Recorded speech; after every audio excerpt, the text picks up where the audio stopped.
When we engage with a game, we bring ourselves into a digital space through our physical engagement. Often this means using a controller to command the actions of an entity within the game, though despite the controller allowing for a connection to the worlds depicted within the screen, the control is not representative of that game world. While inherently this is not a problem, many companies have still attempted to solve it, each to varying degrees of success. Technological innovations, such as controller rumble and motion controls, help players more physically engage with the digital space, but they were still constrained to a controller. Microsoft attempted to detach play from a controller entirely to further immerse the player into the game world through deliberate physical movement, but its inconsistencies and substantial design limitations prevented it from truly eroding the boundary between the player and game. Then, in 2011, Activision released Skylanders: Spyro's Adventure, a never-before-seen genre adequately dubbed Toys to Life. This genre has players using figures representing various game characters to connect physical and digital spaces.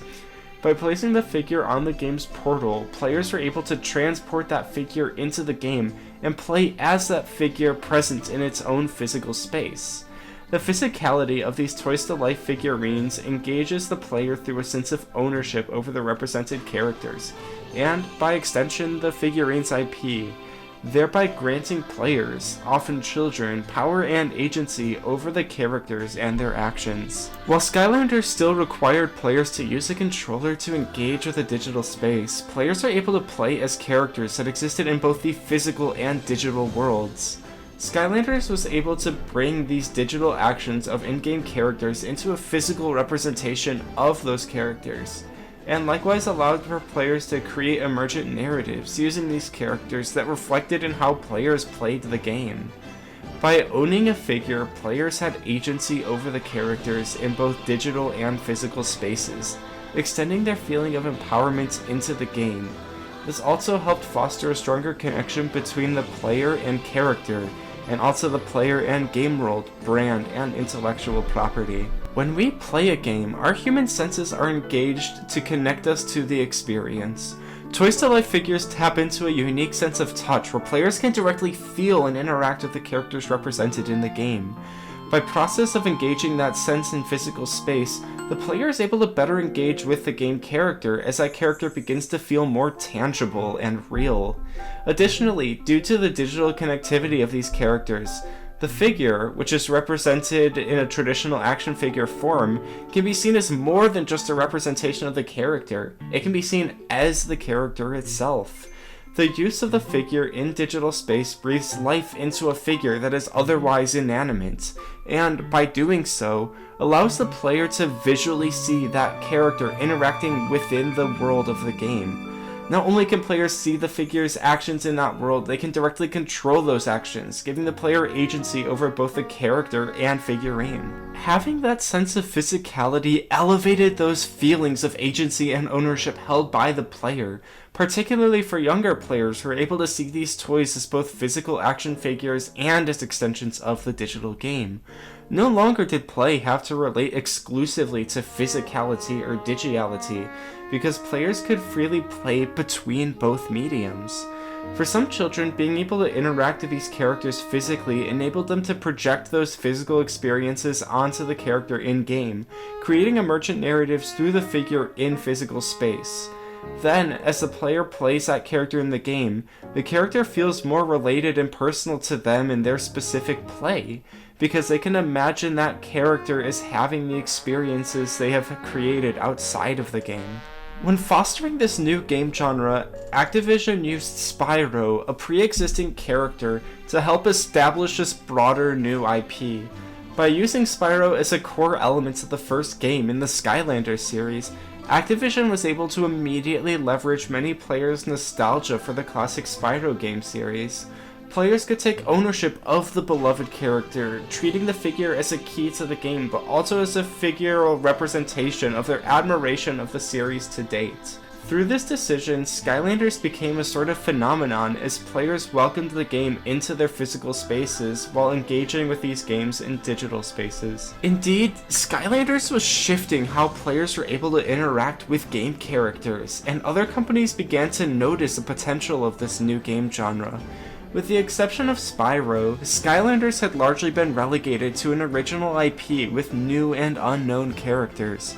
Other brands, such as Disney, LEGO, and Nintendo, recognized the possibility of utilizing this new game medium with their expansive pre-established IPs and recognizable characters. By doing so, companies could do what Activision had just succeeded in doing by creating a demand for figurines outside of the game as they represented characters that people already felt attached to. The figures could help strengthen the attachment through physicality while also providing the possibility of engaging with that character and figure in video game form as well. Then, to maximize the experience, players would have to not only buy the figures of the characters they wanted and cared about, but also the game that brought those figures to life. This transmedia design would help draw players further into the IP as it became a part of the everyday space, not just the game space. So, in 2013, 2 years after Skylanders had hit the scene and released multiple games and figures, Disney released their take on the Toys to Life genre with Disney Infinity. The first version of Disney Infinity released with Jack Sparrow, Sully from Monsters Inc., and Mr. Incredible, a wide range of characters from recognized and beloved IP. By placing a character onto the game's base, an NFC reading stand akin to Skylanders Portal, players could play as that character in either playset mode, a dedicated linear game experience featuring the characters and their established worlds, or Toy Box mode, a cross-series communal sandbox where players could create their own experiences.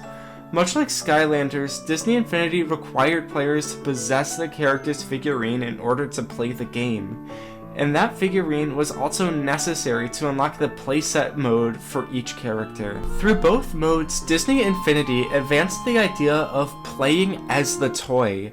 Through the naming conventions of each mode as well as the game's visual aesthetic, each character in-game was designed to look identical to the toy, with the same over-exaggerated shapes and forms that made up the physical counterparts. Through this framing, Disney treated the games as an extension of the player's imaginations, representing the sort of world and experiences one might imagine when playing with an action figure outside of a digital game. This is indicative of both core modes, with one mode focused on embedded narrative experiences and one more focused on emergent experiences based on the player's imaginations. Though this technically increased the scope of digital offerings, attempting to mimic the toy feel and emergent imaginative play one might have with a traditional action figure ultimately negated the value of engaging with the characters in physical figurines. After all, the game attempted to digitize imaginative play, thus making imaginative play less enticing. On top of that, this limited the sense of immersion in the characters' unique worlds, because these worlds were designed to represent the player's own imagination. Disney Infinity situated play entirely within the toy, even when viewed digitally. As a result, the characters and figurines do not feel like true versions of these recognizable characters. They feel like simplified representations, or toys, thus de-emphasizing that feeling of ownership and agency that made Skylanders so enticing. Then, in 2014, Nintendo released their Toys to Life figures, the Amiibo, compatible with Super Smash Bros. 4, which succeeded in converging the positive aspects of both Skylanders and Disney Infinity. Considering the reach of Nintendo's characters and the connection that many players had already felt to those characters, players were immediately connected to the Amiibo figures that embodied those characters. Additionally, Nintendo leveraged a sense of ownership through the usage of the figure in Super Smash Bros. 4. By tapping an Amiibo into the game, players could train a version of that character and level them up through battle. This allowed players to play as recognizable characters, but not only that, players could play as their unique versions of those recognizable characters, the ones that are unique to their battle style and experiences with which they have engaged. The first line of Amiibo was rooted in this idea that this was your version of the character, tapping into a sense of ownership and nostalgic connection that made the line extraordinarily popular. Indeed, Amiibo were largely branded in the sense of uniqueness. In fact, when Bill Trinen of Nintendo introduced the Amiibo, as Nansen and All points out, he emphasized the effective value of Amiibo, stating that no two Amiibos will be the same, and reiterated the unique and personal relationship there would be between player and figure. This gave each toy value and appeal as both figures and objects of the game. Beyond that, this alignment assured that Amiibo were the easiest toys to life to use. Unlike Skylanders or Disney Infinity, Amiibo worked without the need for a game portal. Players could just tap the Amiibo onto their controller and move on. By cutting down on necessary tools to connect the figure in the game, Amiibo felt well integrated and simple, making the appeal even stronger. Because of this appeal, alongside the newness of the medium, the Super Smash Bros. Line of Amiibo was unfathomably popular. With so many players wanting their favorite characters, figures would sell out within seconds, often resurfacing online for absurdly ballooned prices. The bizarre thing was, people were willing to pay those balloon prices just to take ownership of the characters they cared about. There was hardly a limit on the price people were willing to pay for an Amiibo. Amiibo collecting became a cultural phenomenon, with many fans creating bots to track the stock of Amiibo, others waiting outside stores before opening, hoping for an unexpected restock. Amiibo commercials overtook TV, luring children and adults alike into the line of toys. Many children weren't able to collect any Amiibo because of the scalping and the stock issues. A line of toys for children became nearly inaccessible for children as those around them fought for each remaining figure. During the craze, it was theorized that Nintendo would deliberately understock Amiibo to maintain a demand and craze for the figures. By turning collecting into a challenge, the process of purchasing an Amiibo became a game within itself, enabling the insatiable competitive urge to win the game by finding the right figure. It was more than just getting the toy you wanted. Finding and owning Amiibo became a symbol of status among fans, and the sight of some Amiibos were foreign, feeling almost unobtainable. This only made the craze more extreme. Ironically, it was only when Amiibo were easier to find that the craze died down. Perhaps because finding an Amiibo was less novel. It wasn't really a game anymore because they were so easy to find. So the craze slowly went away. But even though there was less insatiable demand for the toys, the line continued to be popular. After the success of the Super Smash Bros. Line of Amiibo, Nintendo expanded the figures to cover various other franchises, including Animal Crossing and Mario. However, there was a clear difficulty in figuring out how to best integrate the figures into these new games. The Animal Crossing line was particularly bizarre, as by scanning an Animal Crossing Amiibo into Animal Crossing New Leaf, players could invite that character into their town, where they could possibly even move in. This functionality essentially eradicated the feeling of ownership that made earlier Amiibo so popular, while also making Amiibo feel more like a convenience than an actual worthwhile figure. This line had in-game functionality, but it didn't really add anything to the game. It didn't change how players would play with the game.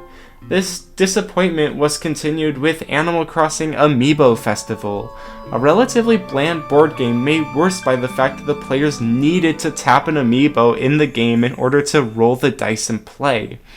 Creating a reliance on Amiibo to play was a drastic turn from all previous Amiibo functionality that did not require the figure in order to play the game. This struggle to converge Amiibo and game came at a time where many were moving away from toys to life altogether.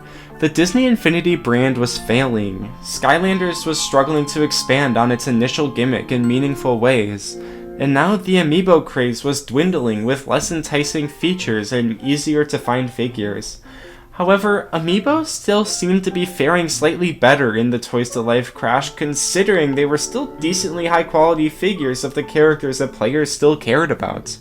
Amiibo began to evolve quite a bit, no longer offering the individual uniqueness of the Super Smash Bros. Line, but still maintaining some sort of charm and appeal. Newer lines of Amiibo certainly vary in features, from the randomly drop stuff onto the ground of Amiibo in Breath of the Wild, to the freely move from sky to ground in Skyward Sword.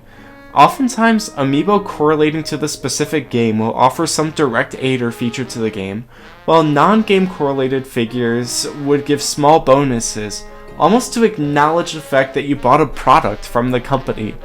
Certainly, amiibo functionality is far less impressive or thought out than before, but ultimately with the massive change in the market as well as what players want from toys to life, it's easier to move past this simplified functionality. Undoubtedly, part of the reason that amiibo have continued to survive in video game spaces today where other games have either died or become superfluous is that amiibo are not required to engage with Nintendo games.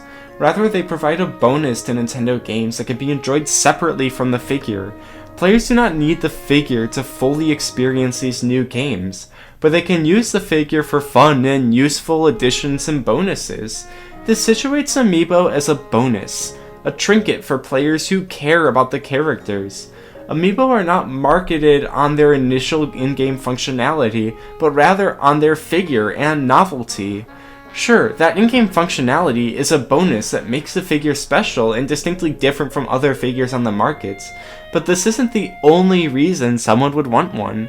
Amiibo add to digital spaces but aren't defined by them, allowing players to freely play, enjoying the figures not as necessities but as bonuses. And despite everything, there is still a unique and uncanny joy to being able to hold these characters and admire their detail in physical spaces, appreciating how these characters have been depicted beyond digitality.